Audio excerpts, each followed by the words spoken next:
విదేశాల్లో చదవాలనుకుంటున్నారా? అయితే విదేశ్ కన్సల్టెంట్స్ ని సంప్రదించండి.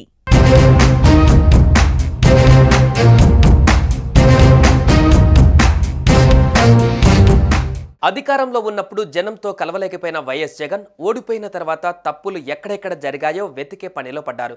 ఘోర పరాజయం ఇచ్చిన షాక్ నుంచి ఇప్పుడిప్పుడే కోలుకుంటున్న జగన్ పార్టీ నాయకులతో వరుస సమావేశాలు నిర్వహిస్తూ వస్తున్నారు. అయితే ఇప్పుడు మరో అడుగు వేసి అపాయింట్మెంట్స్ లేకుండానే ఇకపైన జనంతో కలవాలని డిసైడ్ అయ్యారట.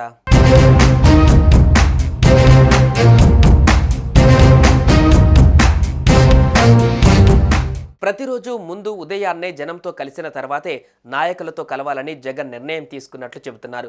ఇందుకోసం తాడపల్లిలో వైఎస్ జగన్ క్యాంపు కార్యాలయంలో ఏర్పాట్లు చేస్తున్నారు. బారికేడ్లు, ఎండకు ఇబ్బంది పడకుండా షామియానాలు రెడీ చేస్తున్నారు.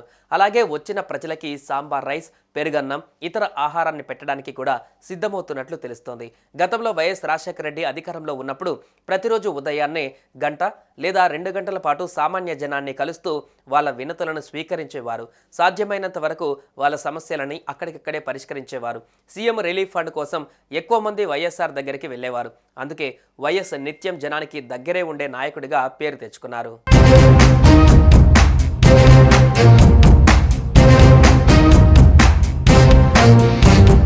కానీ జనం నుంచి వచ్చిన జగన్ మాత్రం అధికారంలోకి వచ్చిన తర్వాత పూర్తిగా మారిపోయారనే చెప్పాలి.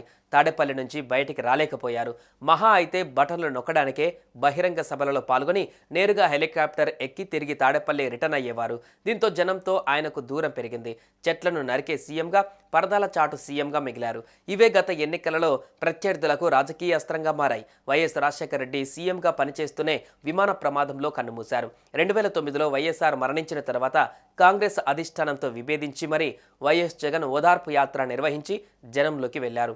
వైఎస్ఆర్ మరణ వార్త విని తనువు చాలించిన కార్యకర్తలు, అభిమానులను పరామర్శించేందుకు అప్పట్లో ఓదార్పు యాత్ర చేశారు.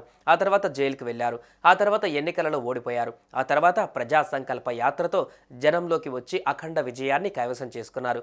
అక్కడి నుండి మళ్లీ జనానికి దూరమయ్యారు.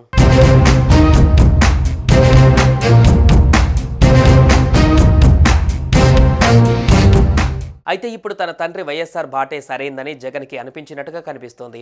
అందుకే అపాయింట్మెంట్స్తో సంబంధం లేకుండా జనంతో కలవడానికి జగన్ డిసైడ్ అయ్యారు. అయితే ఎప్పటి నుంచి ఈ ప్రోగ్రాం మొదలు పెడతారో అన్నది ఇంకా క్లారిటీ లేదు. అయితే వైఎస్ జగన్లో కాన్ఫిడెన్స్ కాస్త పెరిగినట్టుగా కనిపిస్తుంది. వల్లభనేని వంశీని కలిసిన తర్వాత జగన్ మరోసారి వార్నింగ్ ఇచ్చారు. విజయవాడ సబ్ జైల్ ఎదుట మీడియాతో మాట్లాడిన వైఎస్ జగన్ అధికారులకు, పోలీసులకు వార్నింగ్ ఇచ్చారు. ఏపీలో నచ్చని వారి మీద కేసులు పెట్టేస్తున్నారన్న జగన్ టీడీపీ ప్రభుత్వమే ఎల్లకాలం అధికారంలో ఉండదని గుర్తుంచుకోవాలన్నారు. సీఎం చంద్రబాబుకు వల్లభనేనిని చూస్తే ఆక్రోశం వస్తుందని మండిపడ్డారు. వల్లభనేని వంశీ అరెస్టు వ్యవహారంలో అంతా ఓ ప్లాన్ ప్రకారం జరిగిందని వైఎస్ జగన్ ఆరోపించారు. మొత్తంగా జగన్ 2.0 అంటే ఏంటో చూపించారు వైసీపీ అధినేత.